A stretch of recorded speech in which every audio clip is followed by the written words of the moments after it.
Muito boa tarde para você nesse feriado de independência. Hoje é 7 de setembro e preparamos um boletim repleto de informações para você sobre esse período que marcou a nossa história. Foi em 7 de setembro de 1822 que viramos de fato um país. E o que será que mudou nesses 2 séculos de história, hein? De fato, nos entendemos como nação? A gente vai falar um pouquinho sobre isso hoje, então fica com a gente! E quando um território se transforma em país, não estamos falando só de reconhecimento internacional. Uma nação tem seus símbolos e identidades, e aqui no Brasil, eles são identificados por nossa bandeira, pelo nosso hino, nossas armas e o selo nacional. Cada um deles tem um padrão e um modelo definidos por lei, e são por esses símbolos que valorizamos o nosso patriotismo. Mas e aí, você conhece cada um deles e por que eles são tão importantes? É o que vamos te mostrar agora.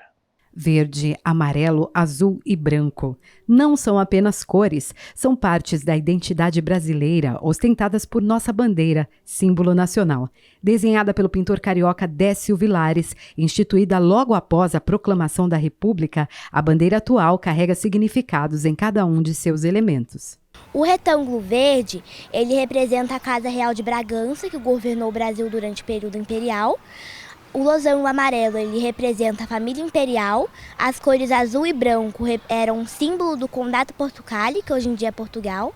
As 27 estrelas são os estados, representam os estados do Brasil e o Distrito Federal. E a inscrição Ordem e Progresso remete ao positivismo. A Ordem e Progresso inscritas na bandeira nacional, no centro da bandeira, ela visa manter, a inscrição, um lema positivista que visa manter tudo que é bom, tudo que funciona e tudo que é correto, por meio do qual se alcança um progresso.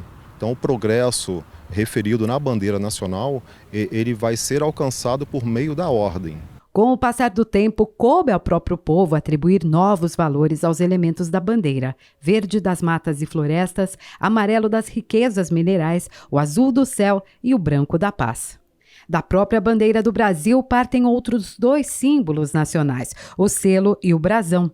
As cores e o formato do selo deixam claro de onde vem a inspiração.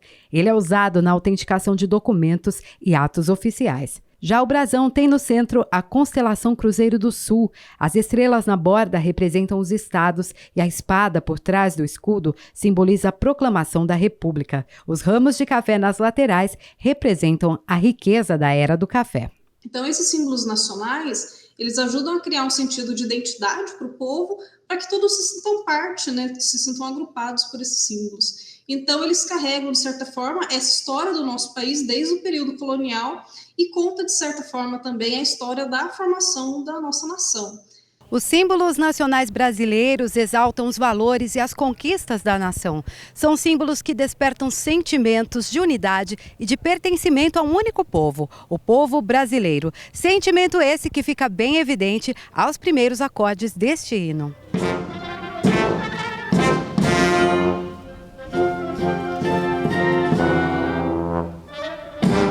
O hino nacional brasileiro é um dos nossos símbolos mais importantes. Considerado um dos mais bonitos do mundo, é um hino de glória que narra passagens vitoriosas do Brasil. Um perfeito encontro entre música e letra, mas que demorou bastante tempo para acontecer. A letra, como nós conhecemos hoje, só foi oficializada em 1922. Até então, não se cantava o hino da forma como nós conhecemos hoje. E a própria música, a melodia, ela já havia sido criada em 1830. Então, foi uma série de elementos que demoraram anos para acontecer para chegarmos no hino nacional, conforme nós conhecemos hoje. Cultivar nas crianças o interesse pelos símbolos nacionais é fundamental para manter vivos nossa história e nossos valores cívicos para as futuras gerações.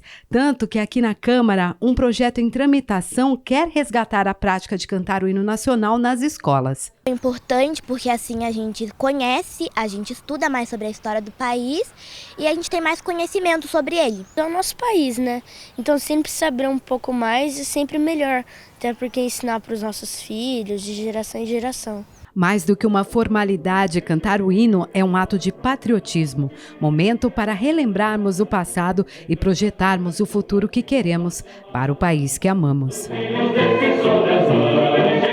Pátria amada Brasil.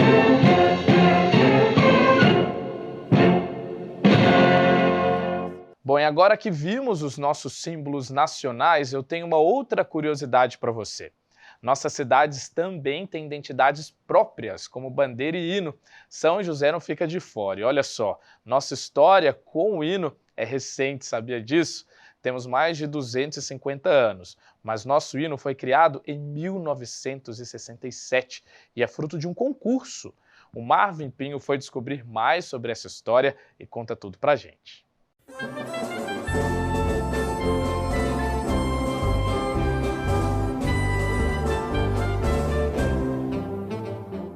Dia da Proclamação da Independência, um marco histórico para o país. Data de conexão com símbolos como a bandeira e o hino nacional.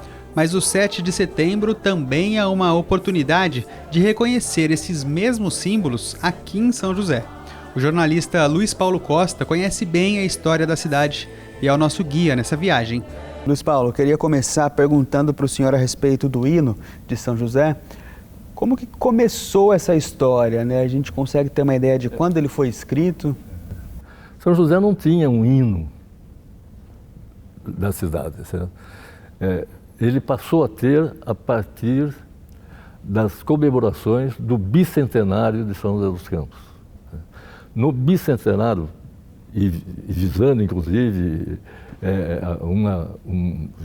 um elemento dessas comemorações, foi lançado um concurso para a poesia, certo, do hino para o bicentenário, e que foi vencido pelo advogado e realmente poeta Vítor Machado de Carvalho, que não era joseense, ele era mineiro, certo? Veio para São José dos Campos, como tantos outros mineiros, né? E aqui se fixou, certo? Inclusive como profissional da advocacia. A obra foi instituída como símbolo de São José no século passado, em uma lei sancionada em agosto de 1968. Com a lei, ficou obrigatória a presença do hino nas escolas, festas e comemorações cívicas. Outros elementos ajudam a construir a história de São José. A bandeira hasteada todos os anos foi criada em fevereiro de 1960. Teve um concurso no João Cursino, na escola aqui do centro, e um aluno ganhou esse concurso, fez o desenho da bandeira. Tem uma simbologia, claro, né, da pessoa que fez, mas também da época. Então você tem a bandeira baseada na bandeira nacional, que é retangular, e você tem faixas. Hoje a gente percebe que são brancas e azuis, mas parece que era prateado e azul, né? Se remetendo aí à questão do clima, das águas que tem aqui no município, que são fartas. E no centro você tem um círculo também, se remetendo à bandeira nacional, né, da República nossa. O artigo 2 do projeto de lei, que institui o símbolo da cidade, ainda explica o significado de elementos como as faixas azuis e a engrenagem em ouro. Em volta desse círculo, ela tem uma engrenagem amarela, que se remete, segundo aí essas narrativas históricas, até do autor quando fez, a riqueza da região, da cidade, do município, o amarelo, não em ouro, mas riqueza em relação ao que acontecia na época. Ele está se remetendo à questão da industrialização no Brasil e principalmente aqui na região. Por último, vem uma herança das aristocracias europeias. O brasão de armas retrata a riqueza encontrada aqui antes mesmo de São José se tornar uma cidade. Então, são 4 quadrantes. No primeiro quadrante você tem a figura de cabeças de 4 índios guaianazes, que é do povoamento, supostamente do povoamento ali do Rio Comprido, na divisa com Jacareí, pela Dutra.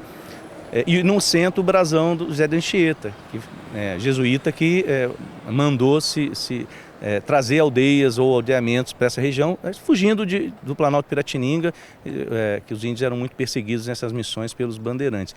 E esses quadrantes você vai olhando, você for olhando e conta alguma história, a questão das riquezas no outro quadrante, de riquezas naturais, tem o Rio Paraíba o tempo todo sendo mostrado. Hino, brasão e bandeira. Símbolos que mostram um pouco da identidade e da história da cidade, retratando valores praticados aqui através do tempo. Mas o que podemos esperar do futuro? Que essa identidade com a cidade permaneça e o joseense ainda tenha muitos motivos para se orgulhar. E hoje é feriado, uma rotina um pouco diferente, mas no geral, quinta-feira é dia de sessão aqui na Câmara, viu? Com votação de projetos e debates importantes para a cidade. E é por isso que a partir de agora, todas as quintas-feiras, vamos te apresentar aqui no Boletim o quadro Agora é Lei. A ideia é que a cada semana a gente te apresente novas leis em vigor na cidade, aprovadas pelos vereadores e que estão transformando o dia a dia de São José. E vamos ver quais são as leis de hoje? Dá só uma olhada. Agora é lei. Com a sanção do Executivo, já está valendo a lei que obriga a instalação de caixas eletrônicos em altura reduzida nas agências bancárias da cidade. A medida visa atender pessoas de baixa estatura e pessoas com deficiência que necessitam de cadeira de rodas. Os estabelecimentos que descumprirem a lei podem pagar multa. Agora é lei, já foi sancionada a lei que cria um festival de pipas em São José dos Campos. A data, que passou a fazer parte do calendário oficial de festas e eventos do município, deve reunir famílias e amantes dessa brincadeira em uma ação cultural muito divertida. Quer saber mais sobre as leis da nossa cidade? É simples, no site da Câmara você pode pesquisar todas as propostas sancionadas que já estão em vigor em São José. Basta clicar em Atividade Legislativa, depois em Legislação Municipal.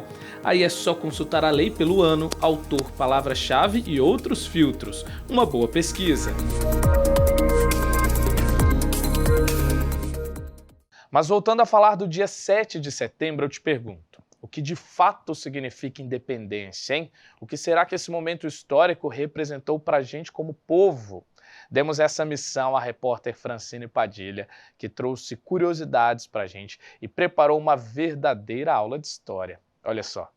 7 de setembro, calçadão de São José dos Campos. Por aqui passam diariamente centenas de pessoas. É um vai e vem intenso. E nessa correria, nem todo mundo para refletir sobre a data que dá nome à rua. 7 de setembro, afinal de contas, o que esse dia representa para o Brasil? Ih, cara, agora você me pegou de verdade. Você sabe o que representa 7 de setembro? Sei, a independência do Brasil. E o que ela significou na prática, você sabe? Pouca coisa, viu? Ih, moço, eu não vou lembrar. Pois é, em algum momento da sua vida, eu tenho certeza que você já ouviu a frase independência ou morte, certo? Ajudou a refrescar a memória? Há tempos atrás foi a nossa independência do Brasil, né? Pois é, tem até um quadro bem famoso do artista Pedro Américo no Museu do Ipiranga, em São Paulo. Seria a representação do que aconteceu às margens do rio Ipiranga em 7 de setembro de 1822, a tal da independência do Brasil. Em seu cavalo, Dom Pedro teria dado o grito que rompeu com Portugal. O Brasil não seria mais colônia, e sim uma nação independente. Até aqui nenhuma novidade, mas e se eu te disser que a independência não foi assinada pelo Dom Pedro e nem no dia 7 de setembro? Calma, que a gente vai explicar. Para isso, fomos consultar uma especialista no assunto, a doutora em História Social, Maria Papali. E de cara, ela mostra a dona da assinatura da independência. É isso aí, você não ouviu errado, dona, a princesa Leopoldina. Na maioria dos livros de história, Leopoldina, então esposa de Dom Pedro, não aparece como protagonista da independência. Mas ela teve sim um papel crucial. Com certeza, Dom Pedro declarou que o Brasil havia se tornado independente de Portugal. Uma declaração que provavelmente deve ter sido até bem tímida. Por quê? Porque ele recebeu naquele momento uma carta da princesa Leopoldina afirmando que a independência já havia sido assinada em 2 de setembro. Por ela? Por ela, com o auxílio de Bonifácio, José Bonifácio, que atuou bastante, e o conselho, reuniram o conselho, né, e fizeram, e a Leopoldina assinou. A princesa Leopoldina, ela foi o quê? Ela foi silenciada pela história, ela foi esquecida. Hoje nós temos livros que já foram escritos, trazendo à tona, tá? Mas até que isso chegue A educação básica demora. E se você não se lembra o que significou a independência, a historiadora explica. Na prática, o Brasil deixou de ser colônia, deixou de ser Reino Unido, como ele tinha se tornado a partir de 1808, e passa a ser um país. Quer dizer, a construção do nosso Estado, enquanto Estado soberano, ele é a partir de 7 de setembro que se inaugurou, digamos, essa possibilidade. Na prática, é isso. Parece assunto do passado, mas ainda hoje muitos territórios não são independentes. Entre eles, Gibraltar, Ilhas Malvinas e Montserrat. Já o Brasil é uma nação autônoma e soberana. Significa que todas as decisões são tomadas pelos nossos governantes. Ainda assim, a especialista afirma que boa parte da população enxerga o 7 de setembro apenas como um feriado, sem fazer uma conexão com a nossa identidade nacional. No momento mesmo da independência, o povo, na sua maioria, não esteve presente. Então, não se construiu uma memória de nacionalidade ligada àquele momento. Você pega o 4 de julho nos Estados Unidos, as pessoas vão para as ruas, não é necessário que haja, por exemplo, uma propaganda do governo para que as pessoas façam isso. Refletir sobre os traços gravados em pinturas do passado ajuda a explicar como chegamos até aqui. São momentos históricos eternizados que permitem nos entender como povo e nação. E para esse 7 de setembro, te faço um convite. Ao olhar para os registros daquela época e da nossa história, qual imagem você gostaria de criar para o futuro? No sentido de se refletir quem somos nós, que povo que nós somos, o que nós pretendemos para o presente, para o futuro, que país nós pretendemos deixar para os nossos filhos e netos. E vamos ver como ficam as temperaturas aqui na cidade nesta quinta e também amanhã, sexta-feira?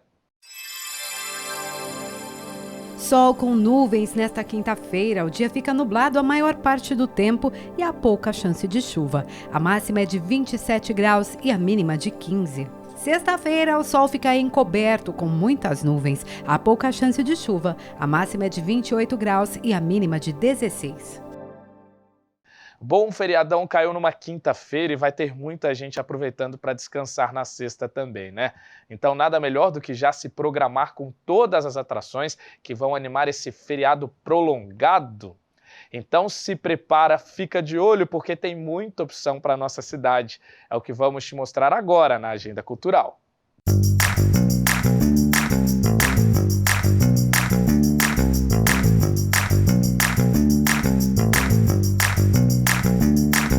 Em comemoração aos 115 anos de imigração japonesa, o Shopping Jardim Oriente realiza até domingo, dia 10, o Festival Brasil-Japão. A entrada é gratuita e o local promete atrações para toda a família, com danças e músicas tradicionais, karaokê, cosplay, artes marciais e shows musicais, além, é claro, da deliciosa gastronomia japonesa.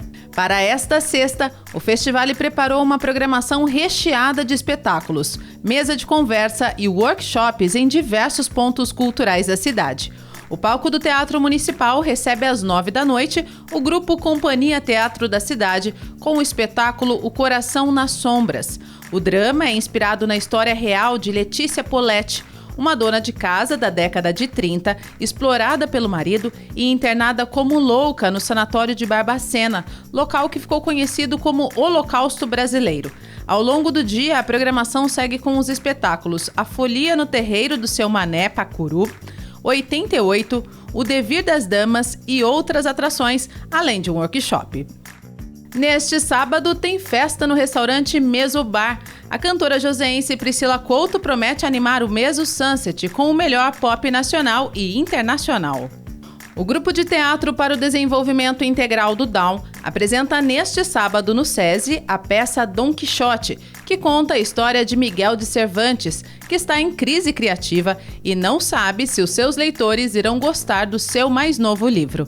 A pesquisa do grupo se apoia na recriação de clássicos da dramaturgia a partir do olhar dos atores com a síndrome de Down.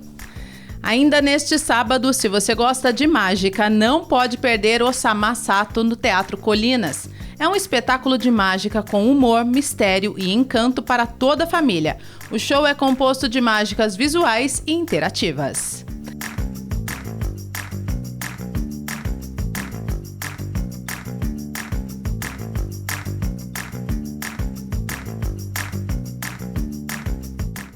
E para fechar o final de semana, no domingo tem teatro para toda a família no Sesc.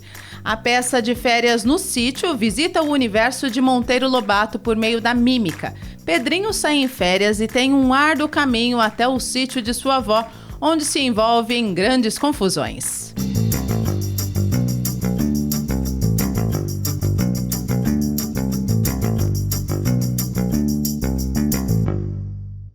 E é isso, pessoal, vamos ficar por aqui hoje, um ótimo feriado para você. A gente aproveita para valorizar um pouquinho da nossa história, hein? E eu também aproveito para te convidar para participar da história, mas da história da TV Câmara, que completa 10 anos na próxima terça-feira. Vai ter boletim especial e também com a sua participação. Tá vendo o QR Code que está aparecendo na tela? Manda pra gente um vídeo contando a sua experiência com a nossa emissora, que vamos exibir no Jornal Especial do dia 12. Contamos com você, viu? Um abraço, a gente se encontra amanhã, mas no Semana Legislativa, a partir de 1h30 da tarde. Um abraço!